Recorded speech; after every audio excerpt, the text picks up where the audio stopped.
going to go through 3 things regarding recording on Zoom.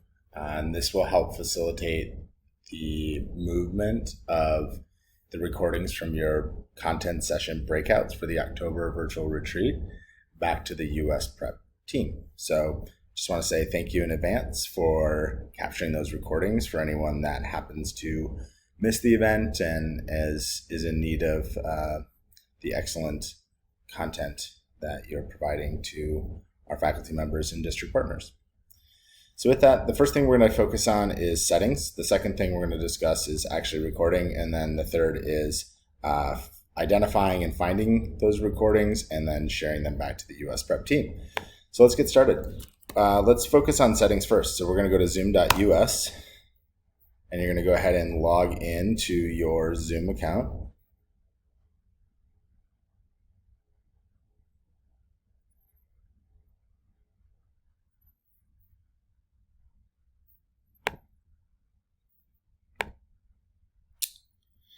And once we get into our Zoom account, in order to change the settings around recordings, we'll click Settings. And we'll click the Recording tab. So a couple of things that you may want to turn on or turn off is local recording. This means that it will save the file on your computer if that's what you choose. I'll show you how to do that in a moment. And then cloud recording. And this is what would upload to your Zoom account. All of you are paying for Zoom, and so you have a certain set amount of cloud storage.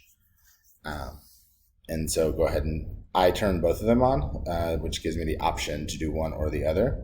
And I'll show you how to share using both. A couple of quick settings. Recording with active speaker with shared screen just means that it'll highlight the individual that is speaking when you're sharing your screen. And then you can also record gallery view with shared screen.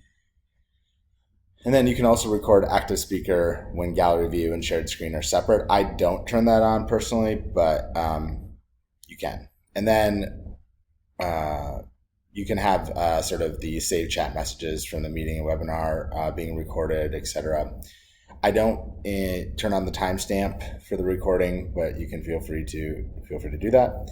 When you have all of your settings just right, I don't turn on automatic recording.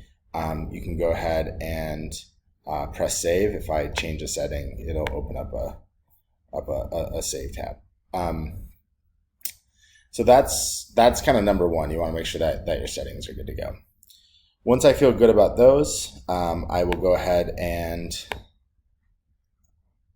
record while I'm in my meeting. So we'll just pretend that I'm in my Zoom room right now and it's a content session and I'm going to record.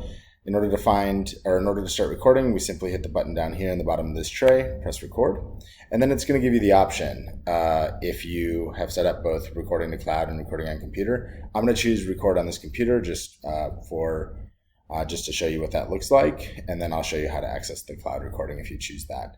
Either is fine. They're both good. One is not necessarily better than the other. So I'm now recording, and when you're recording, you have a couple of different options. You'll see pause and stop. So we recommend that you just continue recording and you don't actually ever press pause, and you only press stop at the end of the meeting. Ending the meeting will also stop the recording. So don't feel like you have to hit it before closing the meeting in order for something to be recorded. If you have long pauses and breaks and you feel like you'll remember to unpause, feel free to pause. So you can pause the recording and then start it back up. If you think that there's a possibility that you may forget to unpause the recording and start it, then we would just recommend that you continue to record the entirety of the thing, and we'll go back through and we'll cut out the big kind of gaps in time. So don't feel like you need to worry about that. We'll just kind of worry about that in post edit. And then when you're done for the day in your content sessions, feel free to press stop or simply end the meeting. Both will do the same thing. And we'll notice that it says the recorded file will be converted to MP4 when the meeting ends. So I'll go ahead and end the meeting. And then we're going to notice that a prompt is going to come up and it's converting this meeting recording. Now, if you saved it as a local file, I'm going to show you how to access that now. So we'll open up our file viewer. And you're going to go to Documents. And you click Zoom.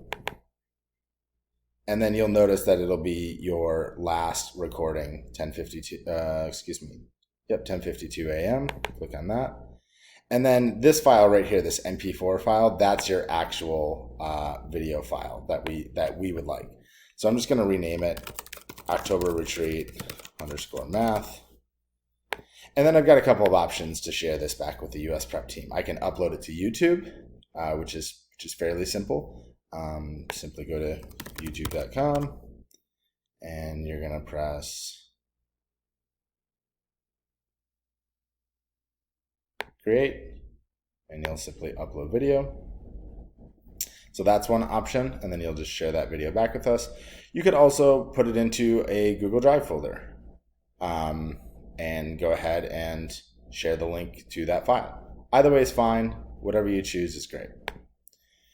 Okay, and then last but not least, if you did a cloud recording, let me go ahead and show you how to get to that. So just like before, you sign into your Zoom account and it will take you to this page right here. Let me just go ahead and, for effect, sign back in.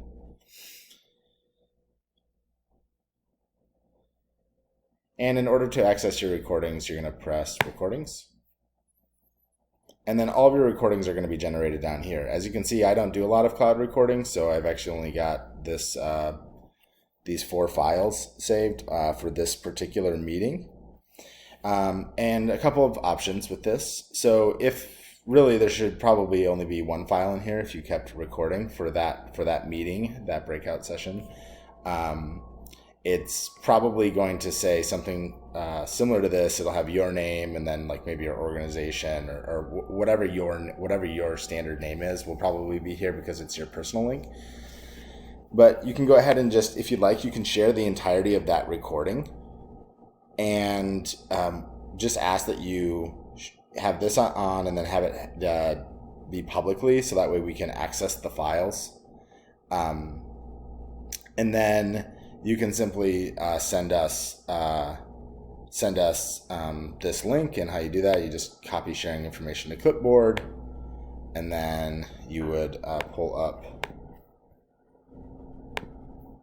an email and press paste, and right there's the meeting recording along with the access code for our team. So you can just go ahead and send that to myself, or you can send it to Michael Harper. Great. And that's all you need to do. Thank you so much, and please let us know if you have any questions.